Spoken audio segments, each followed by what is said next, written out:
polski język jest czarna magia. Jest piękny kraj, macie piękny kraj. I tam serio się zakochałam. A ja mówię, że o kurde, Co się dzieje? co się dzieje? Tak? W Kolumbii nigdy tak się nie wydarzyło. Nie, a w Polsce miałam proszę. takie sytuacje. Nie. Nie. A Okay. to jest mega. Bo to jest dokładnie też to, co mnie najbardziej dotyka, mieszkając w Kolumbii, wiesz? No. Witam wszystkich, znajduję się dzisiaj w mieście Medellin w Kolumbii, gość specjalny na moim kanale, Jessie. Dzień dobry. Wyobraźcie sobie, być może niektórzy z Was już widzieli Jessie kiedyś wcześniej, jeżeli nie, to przedstawiam Wam dziewczynę, która jest z Kolumbii i potrafi mówić perfekt w języku polskim. Nie perfekt, ale mogę powiedzieć, że coś mogę powiedzieć po polsku. Oj, ale mówisz bardzo dobrze, naprawdę. Dzięki, ale poprawiam dużo błędów. Dlatego szukam nauczyciela albo nauczyciel języka O, polskiego. także już wiecie, potrzebuję nauczyciela, a jednocześnie ona Was może nauczyć języka hiszpańskiego. No, zapraszam na lekcję. Także Jessie jest, wydaje mi się, dosyć sławną postacią w ogóle w naszym kraju, chyba bardziej niż tutaj w Kolumbii, ponieważ udało mi się do niej dotrzeć w taki sposób, ponieważ widziałem ją na różnych kanałach polskich youtuberów, tak? Na przykład Podróże Wojownika, u kogo jeszcze, u Kasza, nie wiem, czy jeszcze Wojek. u jakiś Wojek, o właśnie, niedawno Wojek, także Jessie się pojawiła u różnych polskich youtuberów i ze wszystkimi chyba rozmawiałaś po polsku, prawda? A nie po hiszpańsku. Tak, po polsku. Myślę, że dla nich było dużo łatwiej edytować filmy. A, to tak. No, lepiej było oczywiście mówić po polsku niż hiszpańskiego. Mhm. Ale nawet poza kwestią edycji, myślę, że też jest to naprawdę zachwycające dla ludzi z naszego kraju, że ktoś z tak odległego państwa i państwa, w którym się mówi po hiszpańsku, był w stanie nauczyć się języka polskiego. No, oczywiście to jest ciekawe, ale muszę powiedzieć, że jestem mądrzejsza po hiszpańsku niż po polsku. Jesteś mądrzejsza po hiszpańsku. Tak, bo nie potrafię, wiesz, rozmawiać o wielu tematach, bo nie wiem, to nie jest mój język. No to po hiszpańsku mogę rozmawiać o, nie wiem, polityka, historia, takich ciekawe rzeczy. Po polsku, wiesz, o życie, o pierdoły. Pierdoły pierdołami, ale poruszymy teraz różne ciekawe tematy i zobaczymy, czy będziesz w stanie rozmawiać na te tematy Mam po polsku. nadzieję, że będzie dobrze. Zobacz, jak na razie rozumiesz wszystko, co do Ciebie mówię. Także No, wow. teraz rozumiem wszystko. Wow, okej. To jakbyś mogła być może przybliżyć nam trochę ten temat, jak zaczęła się Twoja przygoda z językiem polskim? Dobra, to jest tak. Jeśli dobrze pamiętam, 8 lat temu... Nawet sama się poprawia, nie muszę jej pomagać. Musisz to edytować, bo nie. Nie Zaczynam trzeba, znowu. sama się poprawiłaś, także wybacz, że Ci trzeba. 8 lat temu poznałam Polak. Polaka. No i byliśmy razem, no to miałam chłopaka i dlatego poznałam Polska, bo wcześniej nic nie wiedziałam, gdzie to jest, gdzie jest Polska, co tam się je, nic, po prostu nie wiedziałam. No i się zakochałam wtedy, no to dlatego decydowałam, no chyba spędzać trochę czasu w Polsce i zostałam więcej niż planowałam. Okej. Jak długo mieszkałaś w Polsce, jakbyś nam mogła powiedzieć? 3 razy byłam w Polsce. No to w sumie mieszkałam między 3-4 lata. O wow, okej. No. I miałaś okazję zwiedzić dużo różnych miejsc w Polsce, czy tylko i wyłącznie jedno miasto? Jakbyś... Nie, ja mieszkałam niedaleko od Krakowa, Okej. ale dużo podróżowałam po Polsce. Właśnie mówiłam Ci, że jak mieszkałam w Polsce, dałam sobie sprawę, że poznałam więcej swój kraj niż mój kraj. Niż swój własny. Kraj, tak. No to dużo podróżowałam po Polsce, poznałam. Jest piękny kraj, macie piękny kraj. O, dziękujemy, widzicie, łapki w górę, bo tutaj dziewczyna zachwala nasze państwo, ale coś w tym jest. Ja na przykład mieszkam prawie 11 lat w Kolumbii i też mam czasami uczucie, że dużo lepiej znam Kolumbię niż swój własny kraj. No i czasami tak jest, że jak się decydujemy na wakacje, ogólnie wybieramy innych kraje niż swój własny. No. Tak, i też to, co jest bardziej egzotyczne, gdzieś chyba trochę bardziej nas przyciąga i chcemy, być może mamy większą chęć poznania innej kultury, innych ludzi, innego języka niż swojego własnego, co dla nas jest bardzo normalne. Tak. ale na przykład to bardzo mi pomagało, bo odkryłam, że naprawdę kocham Kolumbię. Kocham tutaj podróżować i miałam motywację, żeby podróżować więcej tutaj, poznać nasze kultury, Indianie, Afrokolumbijczycy, inne regiony. Okej.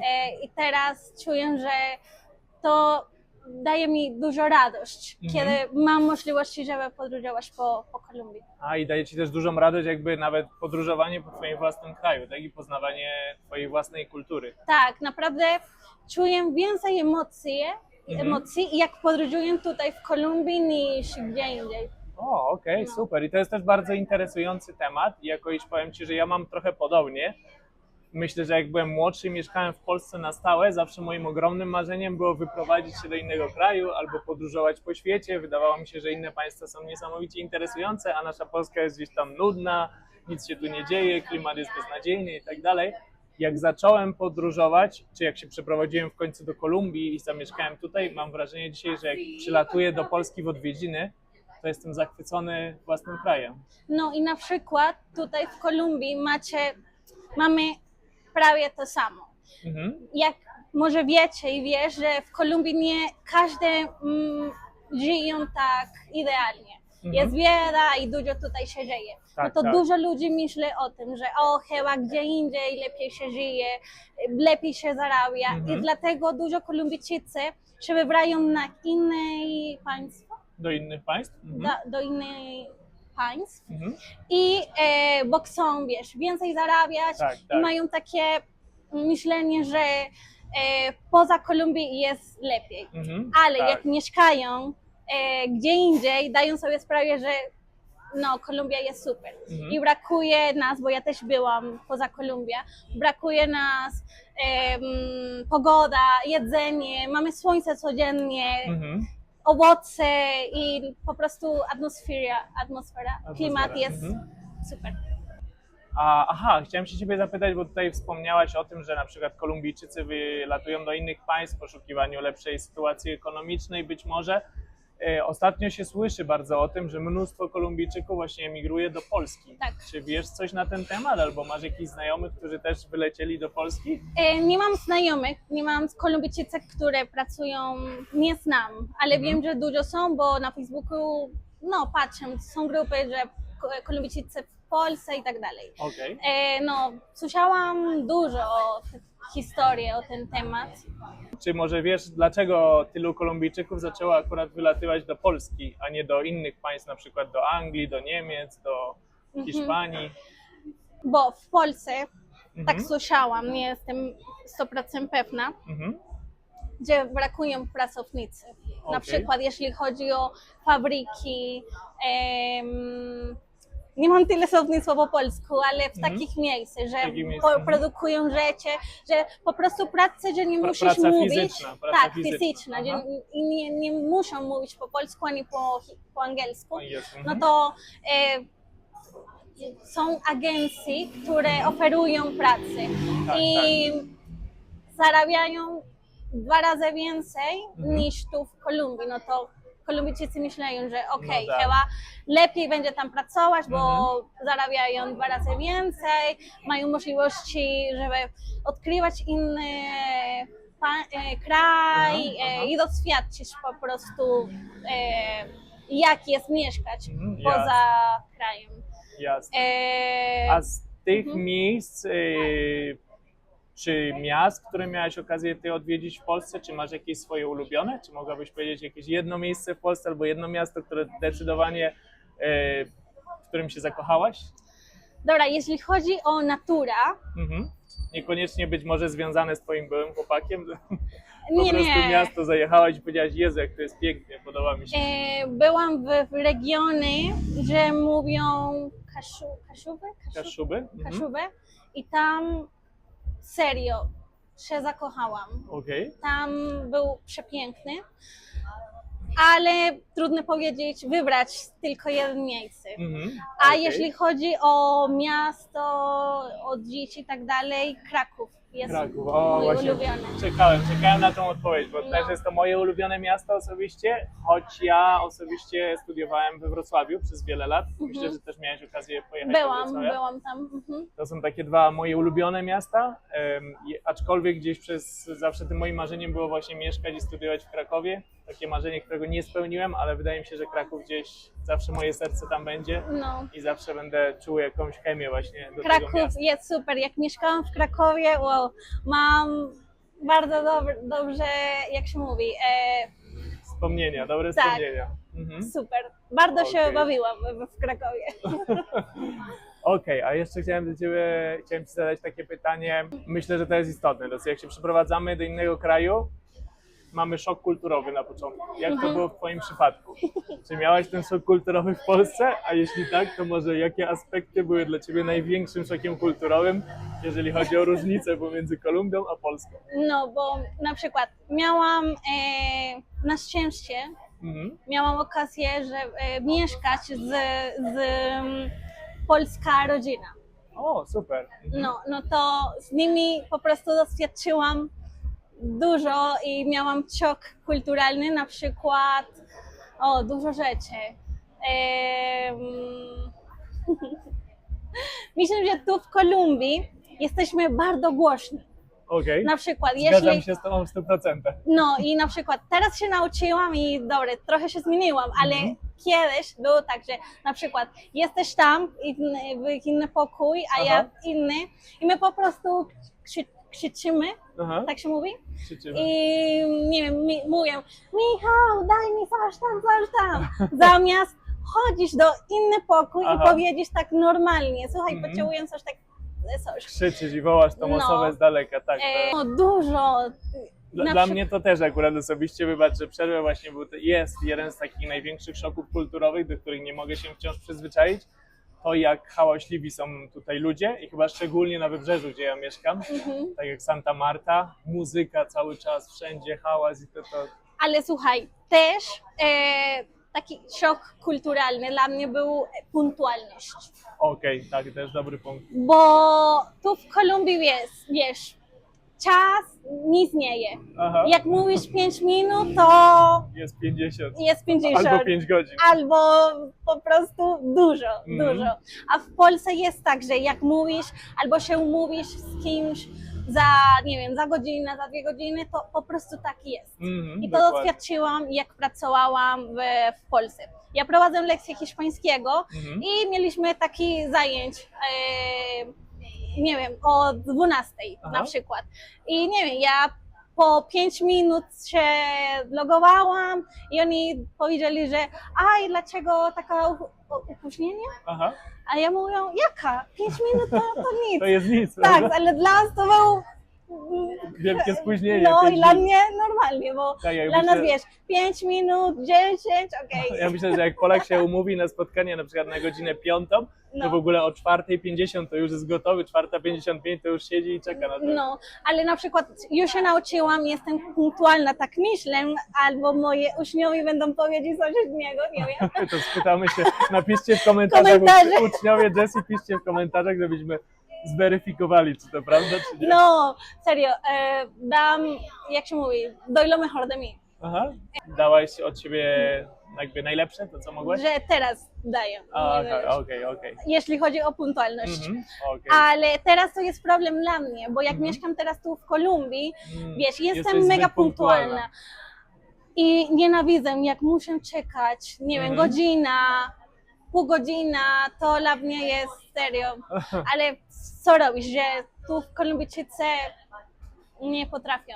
Tak, ja dzisiaj powiem Ci, że właśnie też mówiłem swojej znajomej, że wow, zobacz, że ci ludzie tutaj w Medellin tak na Twoim przykładzie, bo pisałem z Jessie przez telefon i właśnie, kurczę, odpisywała mi na każdą wiadomość od razu konkretnie mówiła, o której godzinie, w którym miejscu była punktualna. Mówię, jej, ci ludzie w Medellin to nie zupełnie inni w porównaniu z wybrzeżem, bo tam na wybrzeżu albo Ci ktoś nie odpowiada, albo ktoś nagle znika i przepada, albo Ci odpowiada 2 godziny później, albo w ogóle się nie pojawia na spotkaniu, albo 4 godziny później, a ty byłaś bardzo Ale punktualna. słuchaj, bo teraz włączyłam WhatsApp w mój komputer, bo ja ogólnie też nie lubię, wiesz, tekstować, mam z tym problem. No to jak rozmawialiśmy dzisiaj, pracowałam i dostałam wiadomości, no to mogłam tak odpowiedzieć, ale ogólnie to też jest problem dla mnie.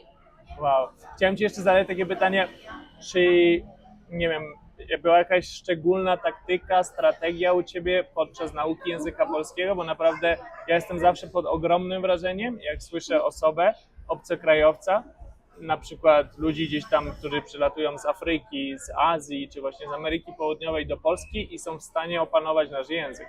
Nawet czytałem i słyszałem, że język polski jest w ogóle jednym z 3 najtrudniejszych języków na świecie, zdaje się, po chińskim i po arabskim. O, I też tak uważam, bo tak naprawdę będąc ja sam też uczę języków obcych i sam się nauczyłem różnych, więc uważam, że gramatyka w języku polskim, ortografia, to wszystko to jest w ogóle czarna magia. Nie wiem, czy rozumiesz powiedzenie czarna magia? Rozumiem to, tak. No widzisz, ty nawet rozumiesz przenośnie wszystko, także czy jakąś specjalną taktykę zastosowałaś, żeby się tak dobrze nauczyć języka polskiego? Ja mam taki metodę, że emocje dużo pomagają. Okej. I jak lubisz coś, albo jak masz motywację, to naprawdę pomaga. A jak chciałam się nauczyć języka polskiego, bo bardzo chciałam rozmawiać z moja polska rodzina. Okej. I Z twoimi teściami wtedy, tak? wtedy tak. A czy z rodziną, u której się zatrzymywałaś? No, bo oni są... Czy to była rodzina twojego byłego chłopaka? Tak, czy... ta rodzina. Okay. Czyli twoi teściowie było zapewne. I oni są super. Okay. Basia jest najlepsza osoba, która ja Pozdrawiamy poznałam w życiu i kocham jej. Okay. I naprawdę to była moja motywacja, bo super. chciałam, po prostu na początku nie mogłam z nimi rozmawiać, tylko po prostu czułam, że oni są super.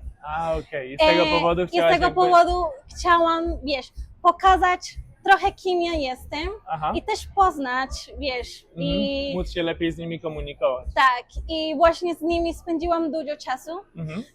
Basia super gotuje, no to Wow, ja muszę sam zajrzeć do Basi, jak będę w Polsce chyba. no i no, z nią też spędziłam dużo czasu i chciałam rozmawiać. No to myślę, że tak się nauczyłam z nią. I pamiętam, kiedy ona do mnie mówiła po polsku, a ja nic nie rozumiałam, ale coś czułam, że rozumiałam. I tak ona była mega cierpliwa ze mną. Okej. I tak pomagała cię, czy motywowała cię do tego, żeby iść po prostu iść dalej, bo postępy? chciałam, no i nie pamiętam kiedy, po prostu zaczęłam mówić Nagle. i to pamiętam, że był szok dla nich, że oni byli czasami tak zaskoczeni, że ona już rozumie, Nagle. Wow. A czytałaś też być może jakieś książki w języku polskim, albo oglądałaś filmy, seriale w języku polskim? Czy nie? Muzyka. Okay. Muzyka. Jest taka piosenka, się nazywa Ktoś nie kocha? Coś takiego? Okej. Sprawdzimy. No. Albo napiszcie w komentarzach, jakbyście wiedzieli, o którą chodzi. A dla mnie ten rytm, głos był super. A pamiętasz, kogo to jest piosenka? Jakiego artysty albo Piotr zespołu? coś, myślę, ale muszę ci pokazać. I miałam taki cel, że jak będę memorizować, pamiętać każda słowa i wiesz, co to znaczy, ja będę mówiła po polsku. I codziennie słuchałam ta piosenka. Codziennie je sprawdzałam, co to znaczy ta słowa, bla, bla, bla. I to dużo mi pomagało. A no widzisz, są różne strategie nauki. Tak dużo ludzi ja znam, czy mam byłych uczniów, którzy na przykład uczyli się i bardzo osiągnęli wysoki poziom języka obcego dzięki właśnie słuchaniu piosenek, albo dzięki nawet tam śpiewaniu, czy podśpiewywaniu gdzieś pod prysznicem i tak dalej, dzięki oglądaniu seriali, filmów, także są to bardzo skuteczne strategie. Tak. I też, wiesz, polski język jest czarna magia, Czarna jak magia, mówisz serio, dokładnie. no to musiałam dużo pisać. Okej. Jeszcze mam moje notatki i Mhm. czasami sprawdzam, o kurde, jak to było, bo Aha. naprawdę zajmowało mi dużo czasu odmienić każdy czasownik i Mhm.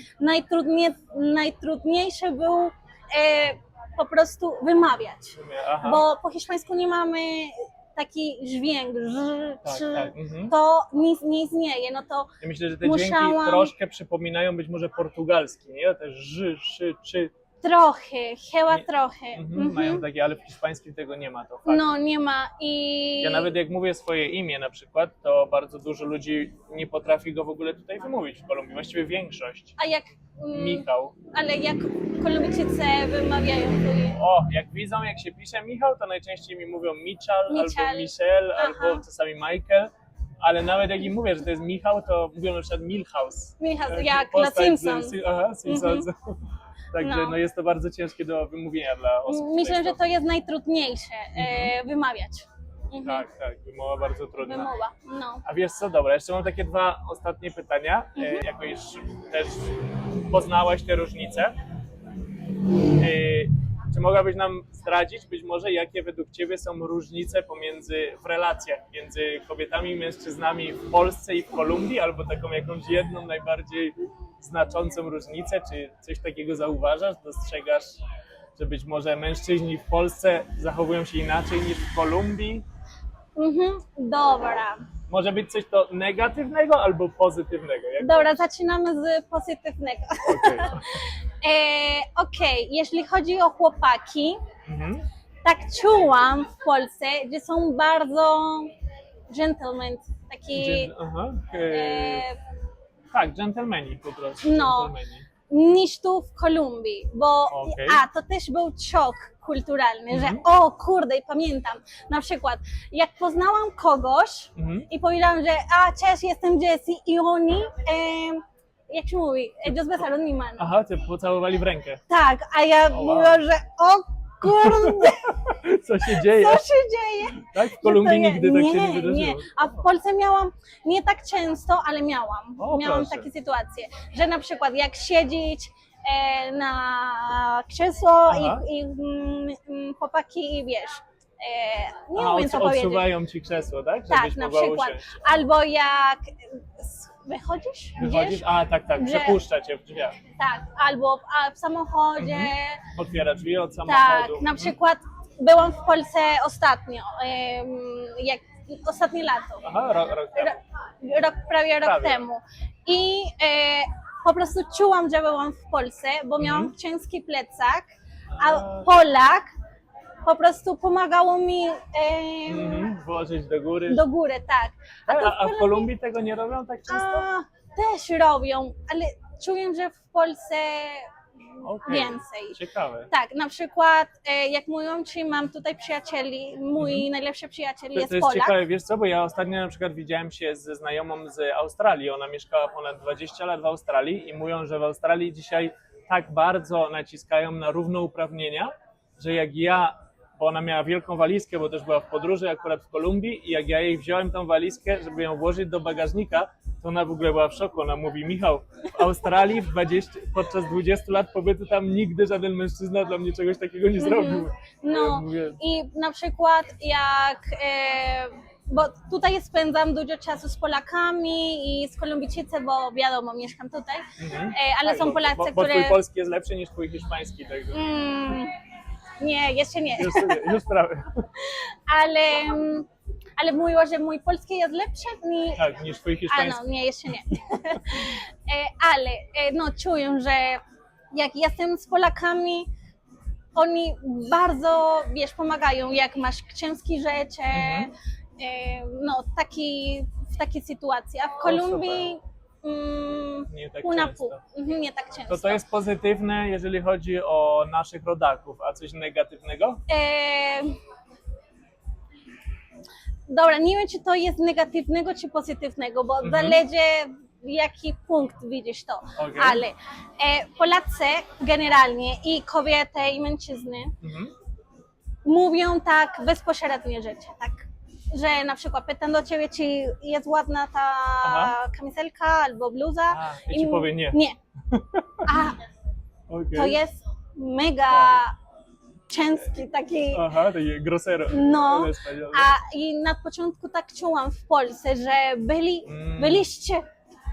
I to jest kolejna ciekawa różnica kulturowa, bo to jest dokładnie też to, co mnie najbardziej dotyka mieszkając w Kolumbii, wiesz? No. Bo właśnie ludzie tutaj w Kolumbii, wy jesteście tak mili, że wy nie potraficie powiedzieć nie, że nie potraficie powiedzieć czegoś być może, co mogłoby być niemiłe dla drugiej osoby, a czuję, że my Polacy jesteśmy tak bezpośredni i tak po prostu szczerzy wręcz do bólu, że tak jak mówisz, się zapytasz kogoś, podoba ci się to, a Polak, jeżeli mu się nie podoba, powie nie.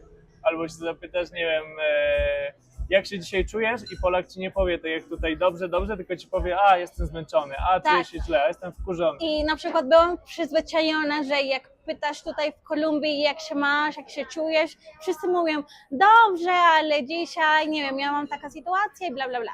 A w Polsce bezpośrednio mówią, że okropny jestem dzisiaj, czuję się bardzo źle, a ja mówię, ale co się dzieje? I powiedzieli, że nie zdążyłam autobus. Aha. Tak też mamy podobno Polacy tendencję do narzekania, uwielbiamy narzekać. Tak, no to już rozumiem, bo za dużo czasu spędzałam w Polsce i tak dalej, już rozumiem i nie mogę powiedzieć, że my tak nie jesteśmy, bo my też narzekamy, ale nie na tym poziomie. No, chyba trochę mniej.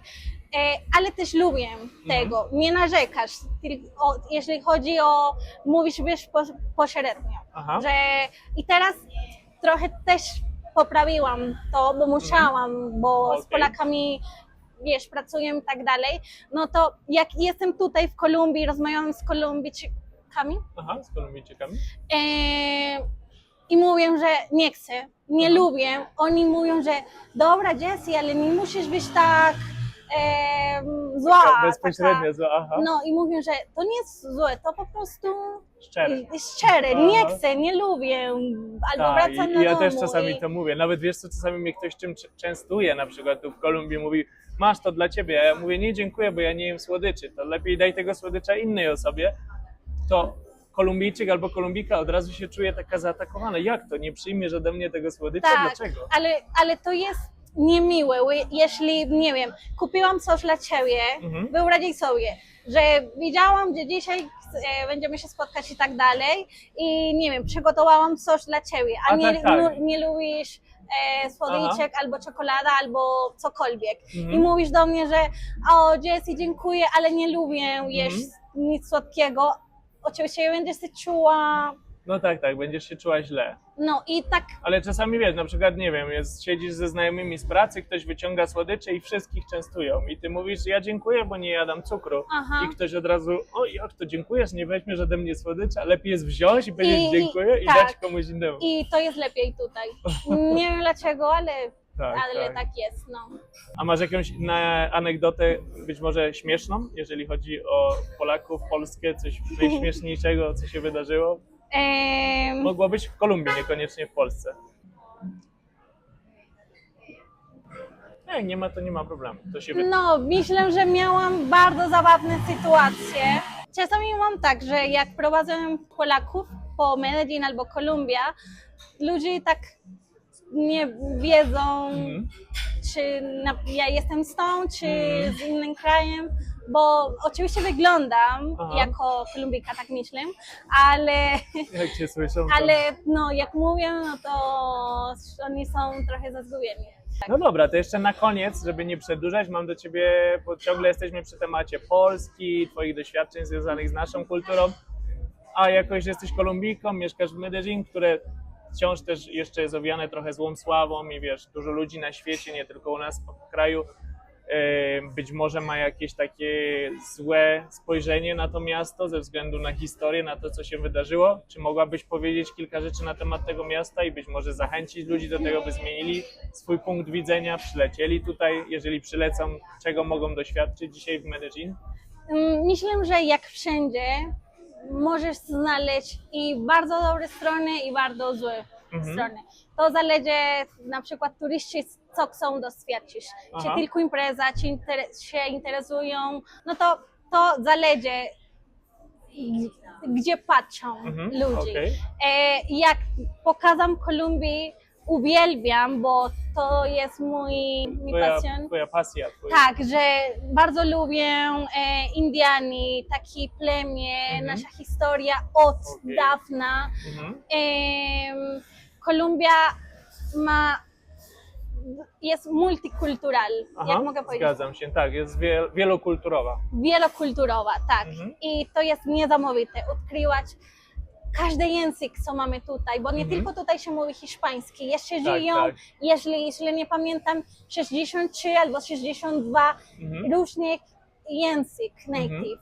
I to jest niesamowite, poznać jak się zachowują tak, jakie umiejętności mają w innych regionach. Też nawet takie lokalne kultury, tak? Nawet nie... Tak, nawet tutaj w Medellin mamy jeszcze dużo tradycji żyją, o rolnicy, no to bardziej, wiesz, polecam was odkrywać takie strony. Także wiecie, jakbyście się wybierali do Kolumbii, szczególnie do Medellin, to tutaj bardzo polecam Jessie, kontaktujcie się z Jessie, zostawię w opisie jej kontakt. Mam nadzieję, że zdobędziesz wielu klientów. Dziękuję. No zobaczcie, myślę, że wszyscy jesteśmy pod wrażeniem, jak mówi pięknie po polsku i jak ładnie się wypowiada o naszym kraju. No i dziękuję bardzo za spotkanie. Dziękuję bardzo. Było bardzo miło z Tobą porozmawiać.